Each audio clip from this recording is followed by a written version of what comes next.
Late evening. Silence enveloped the house, broken only by the occasional whisper of wind against the windows. I sat in the living room, wrapped in a blanket, when the sound of a car pulling up caught my attention. My heart quickened slightly. Mark usually let me know if he'd be late, but tonight there had been no messages. Peering out the window, I saw headlights illuminating the driveway and a figure approaching the door. As it came closer, I recognized Sam. His warm smile and tired eyes reminded me how long it had been since his last visit. Sam stepped inside, bringing with him the crisp scent of winter. He wore a long coat, a backpack slung over one shoulder, and his hair was tousled by the wind.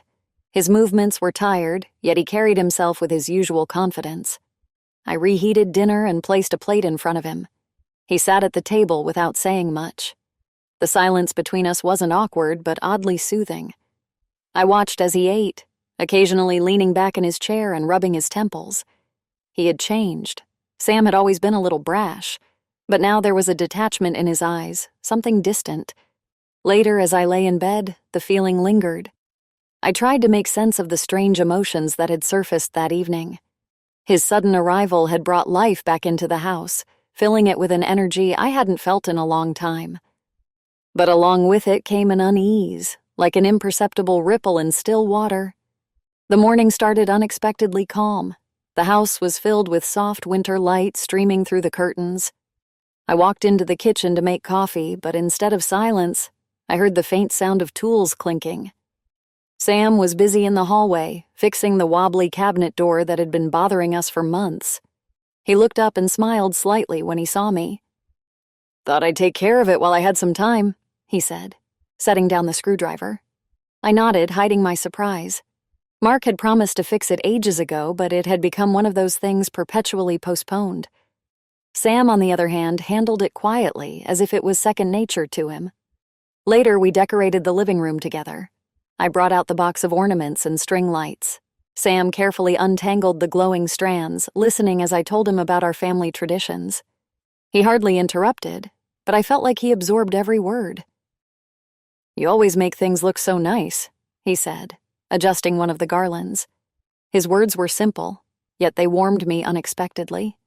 It had been a while since Mark said anything like that. His attention toward me felt routine, almost obligatory, as if we'd settled into a comfortable rhythm. But with Sam, there was something fresh, something genuine. By evening, Mark had finally returned. The three of us sat down to dinner. Sam shared stories from university, punctuated with jokes. Mark laughed, but there was a tension in the air that I couldn't quite name. Maybe it was just my imagination, but I felt like an outsider at the table, a spectator to their easy camaraderie. When Sam and I were alone for a moment, I found myself lost in thought. He seemed so effortless to talk to, so attentive. I quickly pushed the feeling away.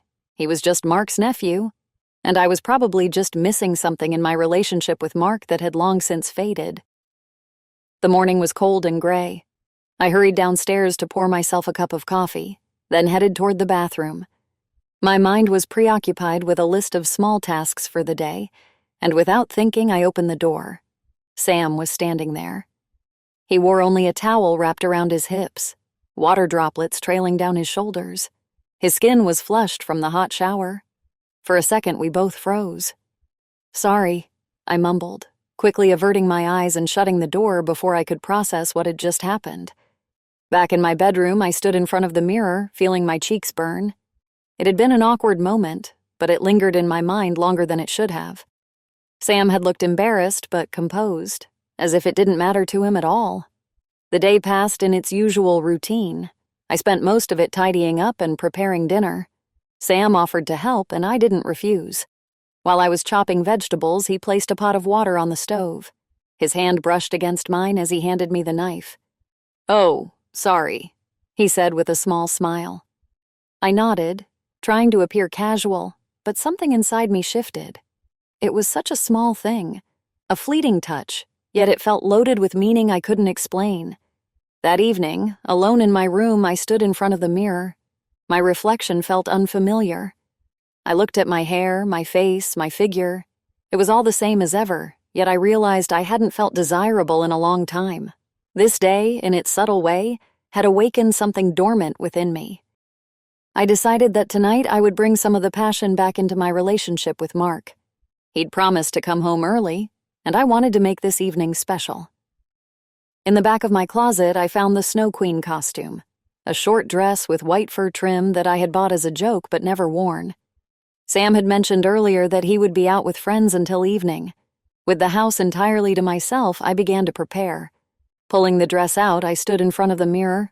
The soft white fabric hugged my waist, accentuating its curve while the trim delicately framed my shoulders and hips. The contrast between the bright white fur and my dark skin made the look even more striking. I let my hair down, its waves falling freely over my shoulders. The dress felt bold, but it was exactly what I wanted for the surprise. I slipped on a pair of heels to elongate my legs and turned on some soft jazz Christmas music. Taking my first cautious steps, I quickly gave in to the melody, letting it guide me.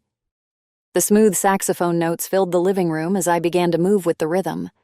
My hands glided down my sides, tracing the lines of my figure. Each turn became more fluid, the dress riding up slightly to reveal more of my thighs. I spun slowly, feeling the fabric brush against my skin, its cool touch sending a shiver through me. Reaching upward, I stretched gracefully, teasing my own reflection in the mirror. The fur wrap slipped lazily off my shoulders, exposing the elegant line of my neck. Moving with the music, I leaned forward, letting the hem of the dress inch further up my legs. I heard the faint sound of the front door opening. A smile crept onto my lips. Mark had arrived. Without turning, I continued my dance, wanting to give him the full performance. With each motion, I became more immersed in my own sensations. Slowly, I unzipped the back of the dress, feeling the cool air caress my spine. The fabric began to slide down, revealing my shoulders and lower back. My hands followed the contours of my body, matching the rhythm that now filled the room. Finally, I turned, expecting to meet my husband's gaze, but froze in place. It wasn't Mark. Sam stood in the doorway. His eyes were wide, his expression a mix of shock and discomfort. He didn't move, as though afraid to shatter the moment. His gaze traveled over my figure, lingering on every curve, the exposed shoulders, the arch of my waist, the smooth line of my legs. Time seemed to stop. My cheeks burned, and I hurriedly pulled the dress back over my body. I didn't think anyone was home," he stammered, turning his face away quickly. "No, I thought you were still out," I managed to whisper, my breath uneven and my skin flushed with heat. Sam left the room in a hurry, and I stood there frozen in place. My heart pounded in my chest, my hands trembling. This dance, meant for Mark, had turned into something entirely different. I stepped toward the mirror. My reflection stared back at me, still the same, yet something had changed. My lips quivered faintly, and the heat of that moment lingered on my skin. That moment etched itself into my memory. Sam's gaze, the tension in the room, and the fragile line between the ordinary and the forbidden that had almost been erased. The Christmas market, glowing with strings of lights, looked like something out of a winter fairy tale. The air was filled with the scent of hot chocolate and freshly baked waffles. Mark had insisted on this family outing, saying we could all use some time to unwind. We strolled past brightly lit stalls, admiring wooden ornaments and glittering decorations. Mark kept stopping to chat with vendors about souvenirs, while I walked a little behind, taking in the festive atmosphere. Sam caught up to me and said, "There's a skating rink ahead. Want to go?" I hesitated, remembering how unsteady I was on the ice. But Sam, noticing my reluctance, added, "I'll help you." We headed toward the rink, leaving Mark engrossed in his search for gifts. The rink wasn't crowded, just a few families with children and some teens gliding to the sound of Christmas music. I stepped onto the ice, feeling the blades slip beneath me, threatening to send me tumbling. Sam moved closer, holding out his hand. His fingers were warmer than I'd expected. "Relax, I've got you," he said with a playful wink. I tried to take a step but nearly fell. His hands immediately found my waist, steadying me. He pulled me closer to keep me balanced.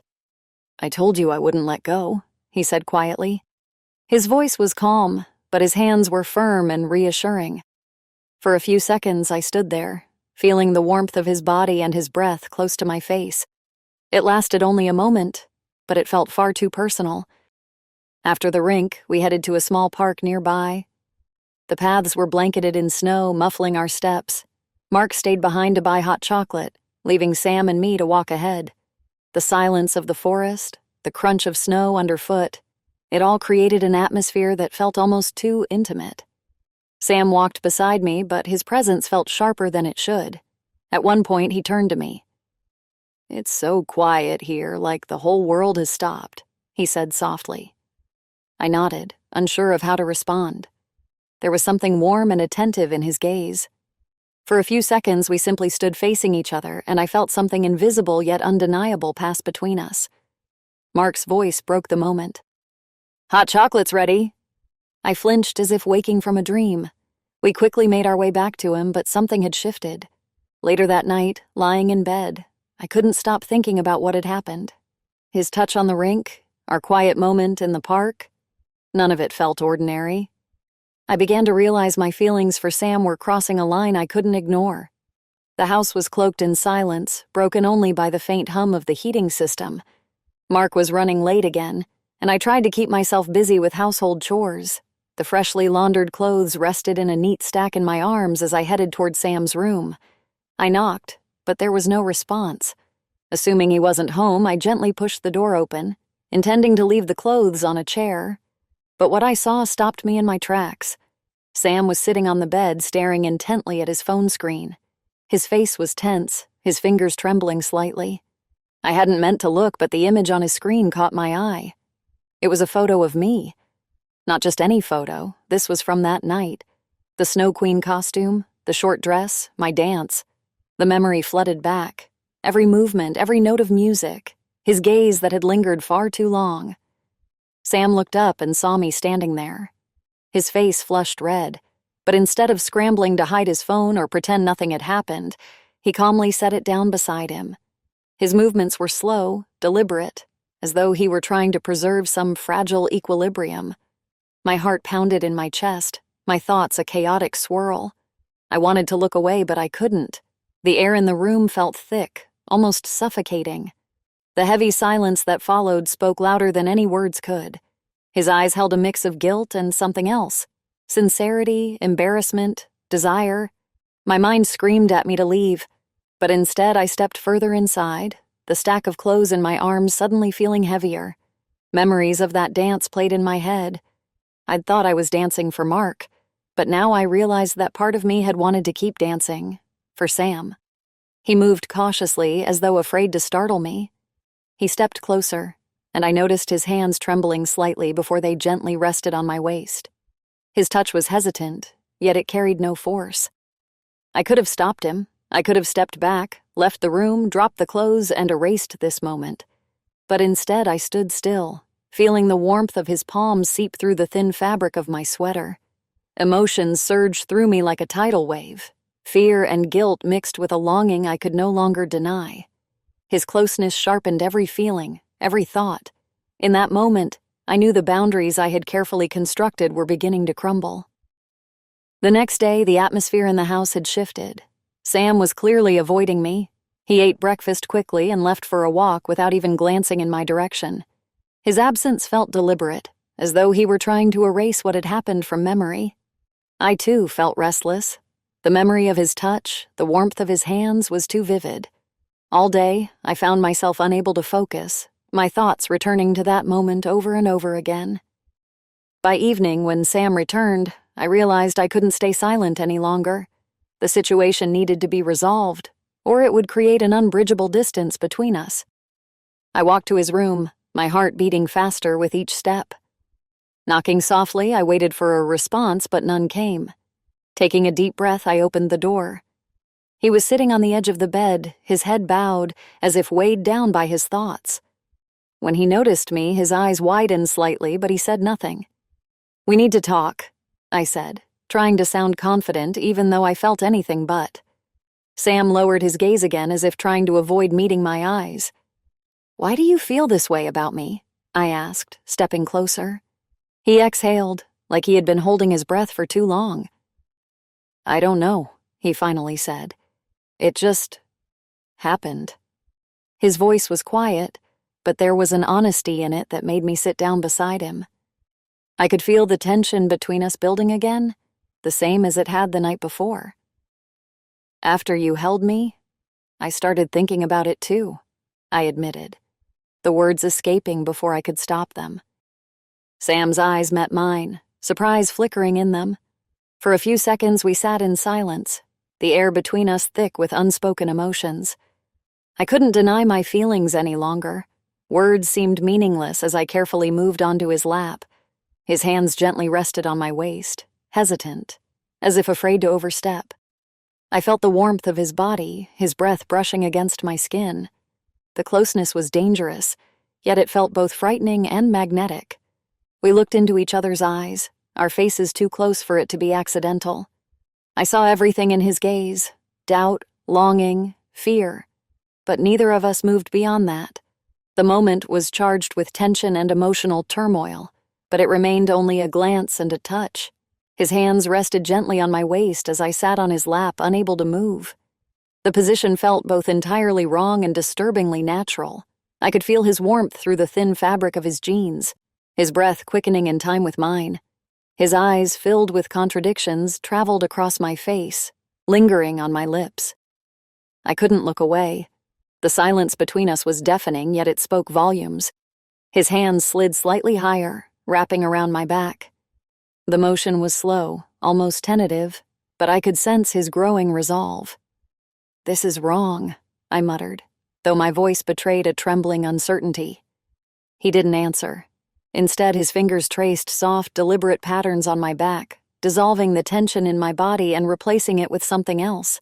Something warmer, magnetic, but undeniably dangerous. I couldn't fight anymore. My mind struggled to find reasons to stop this, but all I could feel was his closeness, his longing that he no longer tried to hide. His lips brushed against my neck and I shivered. The touch was barely there, but it sent a deep exhale from my lungs as though I had been holding my breath. His movements were cautious, testing the boundaries, but I didn't stop him. My hands slid up to his shoulders and almost instinctively I leaned into him. His grip tightened, drawing me closer as though he could no longer hold back. His lips trailed along my jawline until they finally found mine. The kiss was explosive, stripping away every forbidden emotion we had tried to suppress. My hands trembled as they wrapped around his neck, and his fingers pressed firmly against my back, pulling me into him with a desperate intensity. Every touch, every movement was forbidden yet utterly irresistible. We didn't speak a word. Everything happening between us needed no explanation. This moment was beyond logic, beyond reason. It was pure, unfiltered desire. He stood up carefully, still holding me close, and I instinctively clung to him. His breathing quickened and his hands grew more confident. I knew it was wrong. I knew that. But I also knew I could no longer stop myself. We were lost in the moment, in the quiet of the room, broken only by the sound of our breaths and the subtle movements of our bodies. Everything beyond these walls ceased to matter. Everything around us seemed to disappear. It was just the two of us, and nothing else mattered. His hands slid lower, pulling me tightly against him, while my fingers dug into his shoulders. This was more than passion. It was the release of everything we had both been holding back for so long. My mind was completely silent, overtaken by raw sensation. His kisses deepened, his movements grew bolder. But then a sudden sound shattered our isolated reality. The faint click of the front door opening echoed through the house. We froze. My eyes widened, and my breath caught in my throat. "Mark," I whispered, barely audible as the realization struck me. He was home. Sam's hands fell away from me as abruptly as they had pulled me in, and I scrambled off his lap, my heart racing with panic. "Go," he mouthed, his voice barely above a whisper, nodding toward the door. His face was tense, but he was trying to stay calm. I grabbed the book I had brought earlier and slipped out of the room as quietly as possible. On the stairs, I heard Mark's footsteps and his faint muttering. He was likely searching for his keys or something he'd misplaced. Trying to remain invisible, I moved quickly to my room, closing the door behind me as silently as I could. Only when I pressed my back against it did I realize my entire body was trembling. My chest heaved as I tried to catch my breath. and my mind repeated one frantic thought. What have I done? Guilt washed over me like ice water. Everything that had just happened with Sam felt surreal, but reality was already crashing back in. Through the thin walls, I could hear Mark speaking, likely to Sam. Their voices were calm, and that only made my guilt feel heavier. I tried to steady myself, but the thought of how close we'd come to being caught made my heart pound harder. I walked to the bed and sat on the edge, overwhelmed by the flood of emotions. That moment, so forbidden, so wrong, could never be undone. And though I knew I had to stay away, the fire Sam had ignited within me still burned fiercely. The New Year's holidays passed quietly, almost uneventfully. We decorated the house, cooked traditional dishes, and gathered around the table under the soft glow of twinkling lights. Mark, as always, was attentive and caring, doing everything he could to make the celebration special. Sam helped with the decorations, occasionally glancing at me in a way I tried to ignore. Despite the calm on the surface, something tumultuous churned inside me. Every moment of his presence near me stirred vivid memories. I noticed the way his gaze lingered on me, how his hands brushed against mine as we decorated the tree. I caught myself thinking about his touch, about that evening in his room when I stayed longer than I should have. At the dinner table, I sat next to Mark, trying to act normal. His conversations with Sam and my attempts to smile looked natural enough, but my mind was in turmoil. The holidays, which had always brought me genuine warmth, felt hollow. Everything that had happened between Sam and me had left a mark I couldn't erase. January arrived, and the holidays faded into memory, but the tension within me remained. I tried to return to my normal routine, but every morning began with an inexplicable fatigue that refused to go away. At first, I blamed it on exhaustion. The busy weeks leading up to New Year's, the late-night preparations, and the demands of running the household could easily take a toll. But as the days passed, the fatigue only deepened. Frequent dizziness made me start to worry. One morning, I had to sit on the kitchen floor, overwhelmed by a sudden wave of weakness that made the world feel unbearably quiet and dim. Mark didn't notice, and I recovered quickly, convincing myself it was just overwork. But by mid-January, something happened that I couldn't ignore. One morning began with the usual queasiness in my stomach, but this time it intensified into nausea so strong that I had to retreat to the bathroom. As I stood at the sink, cold water running over my hands, a thought struck me with sudden clarity, both terrifying and inevitable. That same day I went to the pharmacy, my legs trembling with tension. When I returned home, I locked myself in the bathroom, clutching a pregnancy test in my hands. My heart was pounding so loudly that I was sure it could be heard beyond the door. 2 lines. I stared at the result, unable to believe what I was seeing. My mind swirled with emotions, joy, shock, and fear. I sank onto the edge of the bathtub, tears streaming down my cheeks. This was a moment that would change my life forever. I couldn't tell Mark. I couldn't tell Sam. I didn't know who the father was, and that uncertainty tore me apart. Every time Mark hugged me or looked at me with love, the guilt inside me grew unbearable. I began to avoid Sam, doing everything I could to ensure we weren't left alone together. But every time I saw him, the same pain and uncertainty resurfaced. This secret became a consuming force in my life, swallowing everything in its path. I knew one thing for certain: no one could ever know. By February, the house was settling back into its usual rhythm. After the holidays, Sam packed his things and returned home, leaving the house in familiar quiet. I watched him go with a heavy heart, trying to appear composed. He smiled at me before getting into the car, and I simply nodded, the weight of guilt growing heavier inside me. I thought his departure would bring relief. His absence should have helped me forget everything that had happened, but instead it left a void I couldn't fill.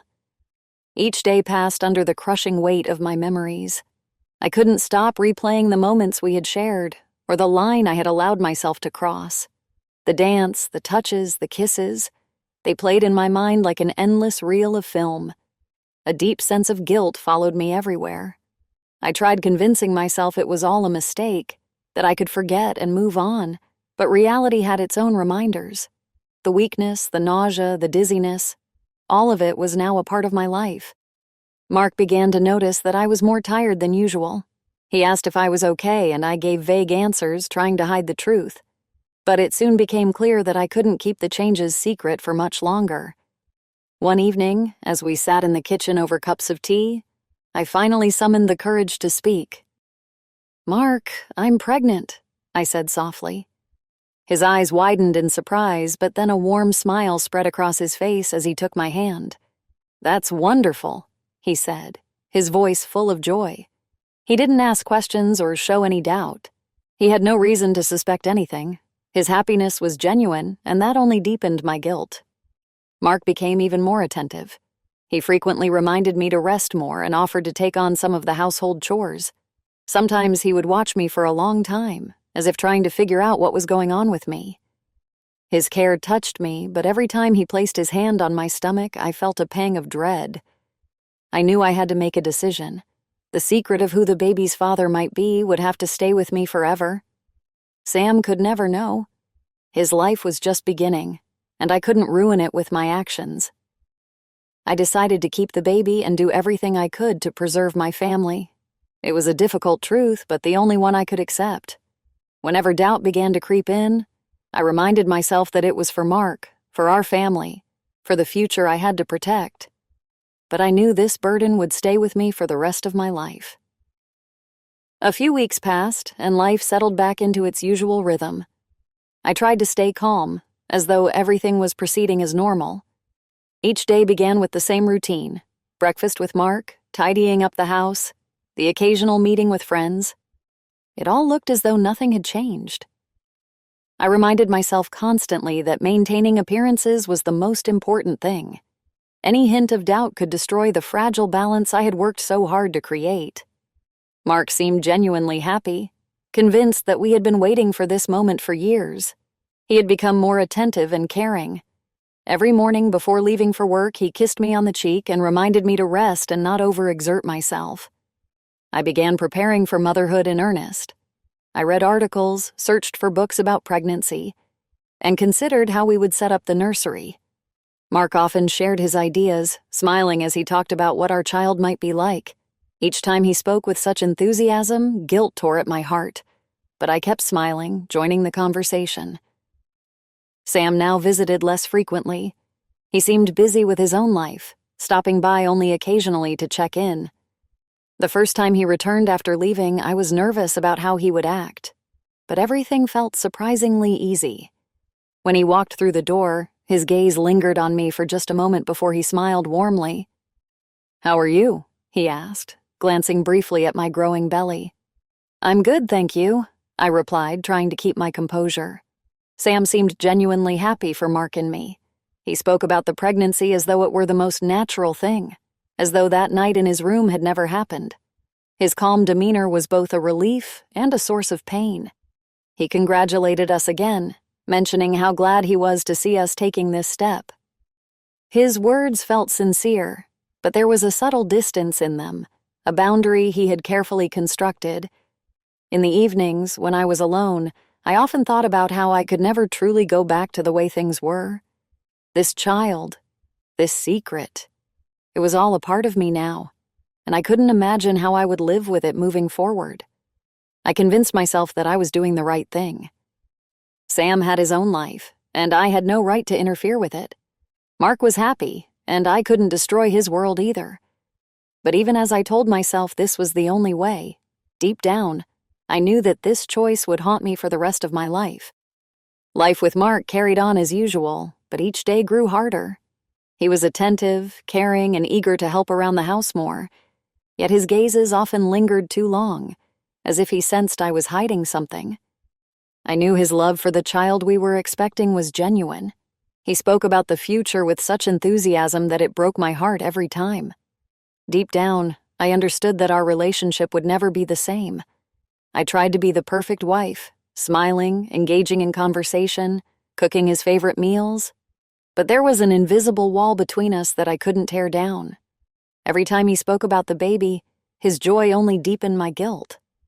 Sometimes when I was alone, I sat by the window, looking at the snow-covered trees outside. I placed my hand on my stomach, feeling the faint movements within, and wondered what this child would be like when they came into the world. I knew I would have to carry this secret with me for the rest of my life. No one, not even Mark, could ever know the truth. It was the only way to preserve what was left of our family. But I often wondered, would I manage? Could my marriage bear the weight of this secret? And would this child feel my love, despite everything surrounding their birth? I knew I would never find definitive answers to these questions. Outside, snow began to fall. I watched as white flakes drifted gently to the ground, blanketing the world in a soft cover. In that moment, I felt a strange sense of calm. Perhaps my life would never be the same, but this was my choice, my path. Placing my hand on my stomach, I closed my eyes and took a deep breath. This secret would stay with me forever.